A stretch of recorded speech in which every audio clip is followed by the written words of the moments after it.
Well, Label Telecoms has been in the news a lot of late. The company recently cemented its agreement to rescue debt-laden Cell C, injecting 5.5 billion rand for a 45% stake in Cell C, with a little bit of help from some of their friends. Label also recently posted a 25% increase in interim gross profit to over R1 billion off the back of just 3% growth in revenue of 13 billion. Now, TicketPro, division of Label's, entered into a joint venture with South Africa's oldest and biggest bus company, Putco. This is the MoneyMakers. I'm Bruce Whitfield. I'm joined by Label Telecoms Joint Chief Executive Brett Levy to talk about the idea behind teaming up with the bus company. When last did you catch a bus? A long time ago. I mean, have you seen these guys broken down? I mean, if you go through Sandton on a weekly basis and don't see at least one Putco bus broken down, you've got to realize that there's something very strange has happened. Tying your brand to their brand seems like quite an interesting strategy. Explain. Yeah, great for us actually. Our whole strategy around ticketing first of all, so from bus ticketing, train ticketing, game ticketing. So transport ticketing for us is a great category, and to have a client and a customer like Putco for us is really, it's a great one for us. I mean, what's the idea? I mean, handing over whatever it costs to get a bus ride nowadays, I was going to say 50 cents, but it's probably more like 20 bucks. To get a bus ride makes the bus driver vulnerable, it makes the cash vulnerable. Sure. So is the idea then to remove that from the system and allow purchasing of tickets and using other means? What we're really trying to do is make it more convenient for the commuter. So instead of having to maybe go onto the bus, or maybe at one place before the bus, if we can expand it to hundreds of outlets, then at least it becomes convenient for you to buy your ticket maybe on the way to the bus, after work, or wherever, maybe on the weekend or late at night. So the first thing is the convenience of it, of where you can buy it.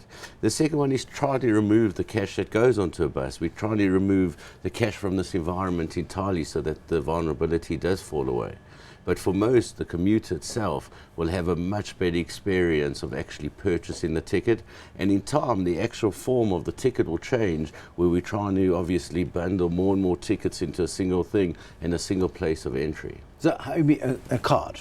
So a smart card, for example. So you might have, I don't know, your SASA card, your social grants card, because these are your new best friends, of course, the guys at Net1. So, and let's assume that they're still doing SASA social grants 2 years from now. You'll have your SASA card, which embedded in that chip technology will be a Putco app and tickets for the soccer game app and all that sort of stuff included in that. Absolutely. So obviously the gantry is the most important, how you enter into the soccer game or into the bus, and with time that will change. But without a doubt, the future will hold a single thing. Your SASA card, as you said, will have your bus ticket, your train ticket, your soccer ticket.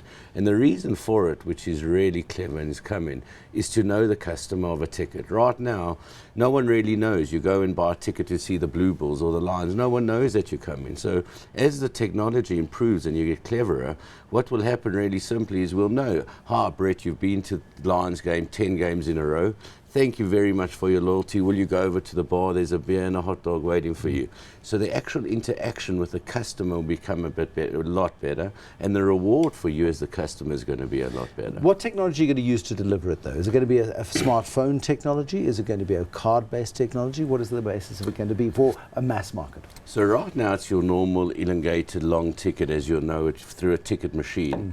But with time, it's actually the point of entry is actually irrelevant. We're going to do it via a smart app, we're going to do it via a card, we're going to do it via the elongated. We're going to make you, the customer, choose what's best for you. We're not going to be prescriptive and say you have to have it this way. We're going to give you the choice so you can live what's comfortable for you. Now, this is starting in Soshanguve. Is this a pilot project? How's this going to, are you across the entire Putco network as soon as you want it? So it's not pilot, we've got 3 of them already. But it's about rolling out the technology. So you can't roll it out all at once. You choose 1, 2, 3 areas. Remember, you're talking about hundreds of thousands of commuters here. So make sure that on the day that you take over, which we have, it runs 100% seamlessly, because you as the commuter, you actually don't really mind who does it, as long as you can buy it. and it's valid and you get onto the bus. So for us, it's about doing it in stages so that we obviously make sure that it's 100% and works seamless for you as a commuter. So, I mean, Putco is a private company. Do they take a margin squeeze on it in terms of paying you a cut of every ticket, or do the tickets cost a bit more so that you get your bit? Not at all. It's like any of our products. So it works from the face value downwards. So let's say a Vodacom recharge voucher is 20 Rand, we'd get our discount off it. Same as a Putco. Let's say it's 20 Rand for the Putco, we would take a margin off the 20 Rand. There's no additional for the commuter at all. When we look at the cell phone space that you're entering now as well with a 45% stake in Cell C, the deal is not cemented yet, but it looks pretty much like June is the trigger date for it. End of June. So we've entered into a binding umbrella restructure agreement. It's a lot more concrete than a term sheet because it spells out 100% of all the terms. So yes, we obviously have to go through whatever regularity requirements we require, whatever competition board. But for the most of it, it's binding for the lenders and the new equity holders. So I like to say the hard part is really through, and we should hopefully be done by the 30th of June or hopefully a bit sooner. Now, part of this deal is that you take 45% stake in Cell C. You inject 5.5 billion Rand in there. Part of this deal is that Net1 UEPS, also in the news quite a lot recently, takes a 15% stake in you guys.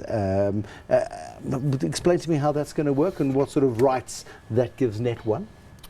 So the truth is there's a lot of things that complement each other between the company of Blue Label and Net1, from a product point of view, from a service point of view, from a distribution. So it's really a great marriage in the sense that when you put the likes of a Cell C and Net1 and Blue Label together, it obviously has a lot of customers and products that overlap, but for the most of it, it's got a fortune which complements each other, where Blue Label can take its products and overlap it onto what Net1 does. Net1 can take its products, overlap it onto what we do.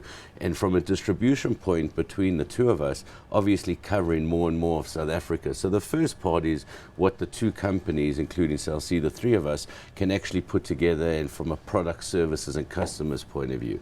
And then it's obviously to work what each one does best. There is an overlap, as I say, of products, but to use Net1 in their distribution and products and filter ours through them what they do best, and vice versa to Blue Label. And I think it's going to be very interesting. I mean, you'll be aware of the controversy around, of course, the SASSA grants, and the fact that SASSA grants come into a SASSA account and you can't sell products off a SASSA grant card. So the money gets moved from that card to a CPS card, and from there, products can be sold. You want in on that piece of the action? Not at all. Really, what we want is, the first thing we want in on is to take the products and services that we do and overlap into the rest of their distribution channel. CPS is just... What does that mean in English, sorry? So, because you guys understand exactly what you're talking about. You just lost me. So what happens is CPS is one division of Net1. They've got a whole prepaid electricity partner, the same as what we do. They've got a whole different division of insurance, exactly what we do. So the first thing you want to do is take the products that they have, and instead of us reinventing the wheel, take the products that they have and immediately overlapping them into our distribution channel. That itself. And that would you sell their products, they sell your products. Absolutely. Okay. So we would take 150,000 points of presence, and overnight you take 2 or 3 of their products and you overlap them onto what we do. We're not necessarily looking for more customers as Blue Label. We're looking for more products to give to our customers. That's the real value add. So when you walk into one of our Spaza shops, Shabines, one of our stores, you can now get 6 or 7 products rather than 1 or 2. And this is where the whole prepaid market is becoming very interesting, because you've got a whole convergence of products and services at a single point. Now, that prepaid model, it's being very effectively used in Cape Town in terms of electricity distribution. It's being increasingly rolled out in Gauteng. You involved in that space at all? Absolutely. So it's a great market to watch, because you're really at the beginning, like you were at cellular almost 15 years ago. So there's 9 million prepaid meters at the moment. Is that many? And the government has said in the next 5 years they'll double it.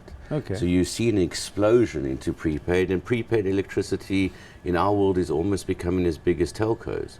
So where we sit, it's a much more complicated world, because it's an online environment. You're dealing with 270 different municipalities rather than 2 or 3 telcos. You deal in an online, so it means it's a live pin rather than in an offline in the cellular world. So it's a great place to be. And you sit in Cape Town. I just moved houses in the middle of Sandton, and I never got a choice. prepaid meters from City Power. No choice. Okay, and that would sit comfortably with you, of course, because that is the future. And I know where to get a pin. What about playing in that cell space, though? Because you can't have made MTN and Vodacom very happy by the fact that you distribute their products, and now you're the poacher, the gamekeeper, and the warden as well. You know, Blue Label is about a convergence of many products. So we can never be just a Cell C or just a MTN. We have to be the lot. We have to be the bouquet of fruits to our customers. So I think for MTN and Vodacom, it's a watch and see. You know, proof is in the pudding, as I like to say it. And as long as Blue Label continues to deliver and continues to do what we do, and we plan on doing exactly that, then it's going to be very difficult for a MTN or Vodacom to be upset with the Blue Label. So, you know, you need the dust to settle, let everything come together. And then, as I like to say, proof's in the pudding. As long as we do what we do, you know, MTN and Vodacom are extremely important in our lives, and we will continue to do what we do well. Will the incentives be the same for you, though, if as a shareholder in Cell C, to equally punt an MTN and a Vodacom alongside of Cell C? Sure, because as a distributor, we hope to get more from MTN and Vodacom. As a distributor, you are, but as an owner of Cell C, a heavily indebted business, the pressure is there to make it profitable. Absolutely. Obviously, with the restructure, you're now getting into a position where the debt is at the right level. You're going to sit in about 8 billion rand of debt, which is not 6 billion. 6 billion, 6, 8. You know, it'll be there or thereabouts. It's still a lot of money. It's a lot of money, but for a network with spectrum and assets that it has, it all depends what your EBITDA is. And Cell C are releasing their results tomorrow, by the way, so that should be quite interesting. I think the market will be pleasantly surprised of where Cell C is. And as long as your EBITDA to debt is in the right ratio, well, then you've got a great business. No qualms about getting into bed with Net1? You know, does it make you, all of the controversy of the last couple of months, does it make you less comfortable than perhaps you would have been 6 months ago when you first started talking to them? Not at all. You know, we're not buying into Net1. Net1 is buying into us and buying into Cell C. And, you know, I think every company in itself has their own problems that they have to deal with. But for us, we're looking forward to the partnership of the three. I think it's going to be a good partnership. Do you get Serge onto your board? Do you give up a board seat? We do give up one board seat to them. We're not sure who their appointee is yet, so we'll find that out as soon as the transaction takes place, but they do get one board seat. And how much leverage will that individual have in the Blue Label boardroom? Well, there's 10 board members already, 3 executives, 7 non-execs, so it will become now 8 non-execs. So I think it's almost like any board member, you know, you get your vote and you get your say, and we take it from there. Brett Levy, thanks very much indeed. Brett Levy is the Chief Executive, Joint Chief Executive of Blue Label Telecoms. There'll be mergers, acquisitions, joint ventures, friends and acquaintances next time on the MoneyMakers. Thank you so much for watching. Until next time, bye-bye.